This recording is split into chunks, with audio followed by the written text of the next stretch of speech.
Видеоны коюп коесуңарбы? Саламатсыңарбы достор. Скөл Аврора санаторийинде кыштын кыраган шилдесинде түнкү түн жарымда дагы курулуш иштери кызуу жүрүп жатат.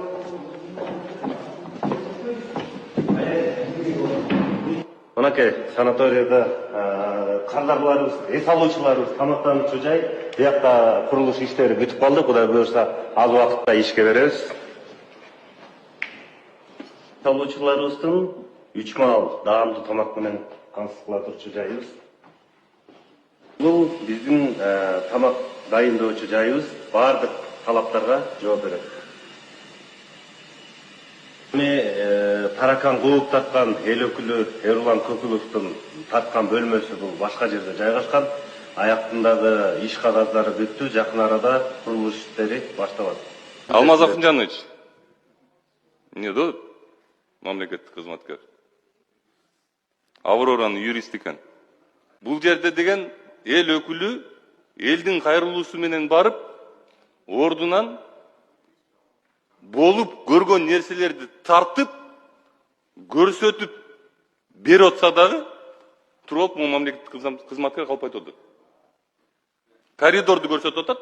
Бул ремонт болуп аткан жер Авроранын коридору. Азыр барсак деле бул Авроранын коридору. Бул Авроранын ашканасына эч кандай тиешеси жок жер. Ремонт болуп аткан жерчи.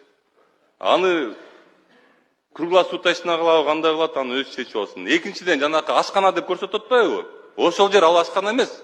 Ал Авроранын кире бериши. Биз могу Аврораны тарткандан кийин мага ким гана чалган жок да ошол малдачы. Чыгарба деп ким гана чалган жок. Мен мындаймын, мен тигиндеймин, мен тиякта иштейм, мен биякта иштейм депчи. Биз ушунчалыкка жеттикпи? Президенттин ушинтип алдап калдыкпы биз? Бул президентти алдап аткан жок бул адамчы. Бул адам мени өз көзүм менен ушуну көргөн кыргыз элин алдап жатпайбы? Урматтуу Садыр Нуркожоевич, мен иштеп аткан адамдарга тоскоолдук болбогонго аракет кылам. Жакшы иштеп атасыңар. Көп нерселер өзгөрүп атат. Бирок тилекке каршы кол алдыңызда иштегендердин бир ашып кетсе, мен көрүп атканыман 4-5 иштеп атат да, урматтуу Садыр Нуркожоевич. Калгандар жөрүн эле эркелеп эле жүрүшөт, муяка келип бизге шылдыңдап күлүп, көзүбүзгө карап. Жогорку кеңештин башына чыгып алганда жөн элечи. Ага далил көп эле нерселер бар. Мисалга алып келели. Мына могу жерде Бишкектин центринде Нариман Түлеев деген бизнесмен бая эски адаты менен 2 этаждык имаратты проектке көрсөтүп, мына 2 этаж салам деп тур, Кыргызстандын баарына көрсөтүп, 2 этаждык проектти 3 этаж кылып тур, Кыргызстандын борборунда, Бишкек шаарынын борборуна салып коюп атат. Аны камчыбек Кыдыршаевич барып токтотту. Эмне бизде вице-премьерден башка ошондой стройкалар токтото турган эч ким жокпу? Курулуштар токтото турган. Обязательно президент же камчыбек Кыдыршаевич барыш керекпи? Ага чейинки органдар эмне кылып атты? Алар эмнеге айлык майнасын алып жүрөт? Эгер Кыргызстандын так ортосунда ушундай нерселер болуп атса. Эгер токтото албасаңар, мен ар дайым айтам, кетпейсиңерби? Эмне эркелеп жүрөсүңөр буякта? Мамлекеттик кызматкерлер, мен силерге айтып кетейин. Садыр Нуркожоевич президенттен башка Кыргызстанда башка да кыргыз эли бар, кыргыз калкы бар. Силерди карап турат. Биз баарыбыз чогулуп, ошол кыргыз эли үчүн иштейбиз.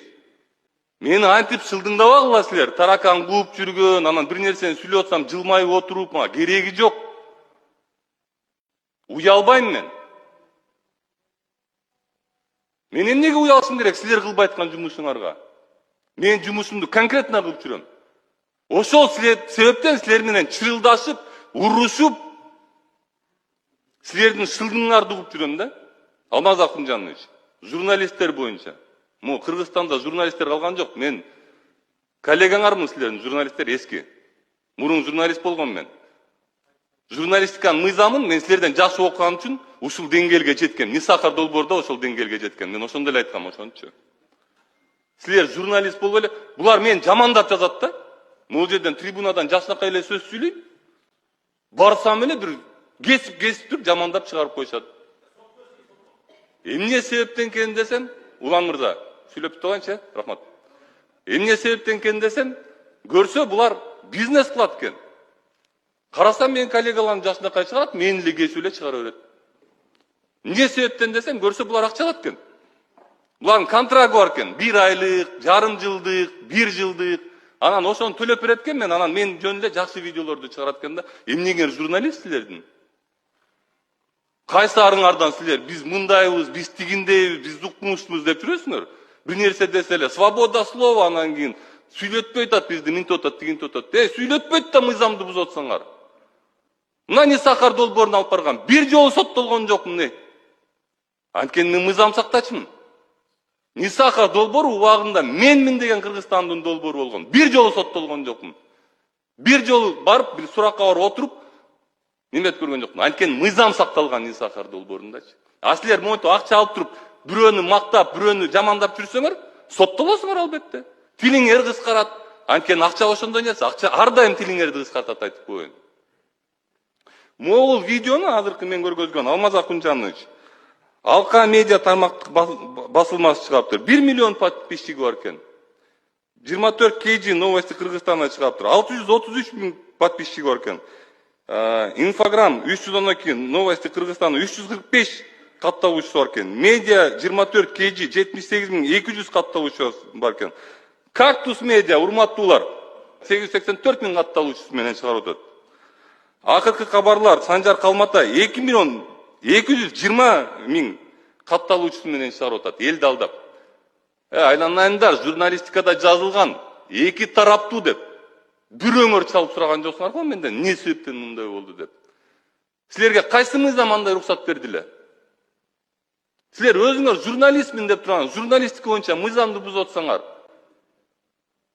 Эмнеге журналист силердин? Алмаз Акунжанович, ушу мен атап кеткен, териштирүү жүргүзүлсүн, ушу мен атап кеткен эме журналисттер боюнча, эгер журналист болсо. Чалып сурабайсыңарбы? Жооп берем да эмне болгонун. Унутуп калгансыңар силер журналистика деген эмне экенчи. Силерге эптеп, мо видео үчүн да мен билем бул видео эмне чыгып кеткен. Анткени акча алгансыңар силер бул видео үчүн. Силердин заказной статьяларыңар бар, ошого чыгып кеткен булчу. Антпесе силер журналистика боюнча мыйзамды унутпайт элеңер. Урматтуу Садыр Нуркожоевич, булар мындай да мамлекеттик кызматкерлерчи, алданбаңыз. Жакшы жумуштар жүрүп атат, алдыга жүрүп атабыз. Мен эч качан мындай нерселерди мындай жаап, жашырып, мындай калп айта турган адам эмесмин. Жакшы кетип атабыз, алдыга кетип атабыз.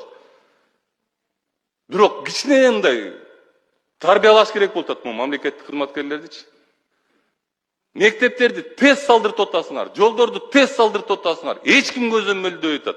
Мен барган мектептердин 50% чөгүп атат кайрачы. Биз эмнеге канчалык акча жумшап атабыз? Эгер кайра эле уруп атса анчалык мектептердин барычы. А эмне себептен? Анткени көзөмөл жок. Анткени эчке чыгып эч ким карабайт силерден башка. Садыр Нуркожоевич жүрөт, Камчет Кыдыршаевич жүрөт. Ал барган жерлерде асфальттар 2 күндө жасалат, кетип калгандан кайра тешип туруп канализациясын жасашат. Урматтуу Садыр Нуркожоевич, сиз мурунку президенттер көргөнсүз, сиз ушул жерде депутат болгонсуз, эл өкүлү болгонсуз. Сиз да көргөнсүз, ушинтип жанында жүргөндөр президенттин атын жамын алып, ишин аягына чейин чыгарбай, араң жал иш кылып жүргөн. Биз баарыбыз кыргыз эли үчүн иштейбиз. Баарыбыз кыргыз элдин келечеги үчүн иштейбиз. Ошол себептен көзөмөлгө алып койсоңуз, чоң рахмат.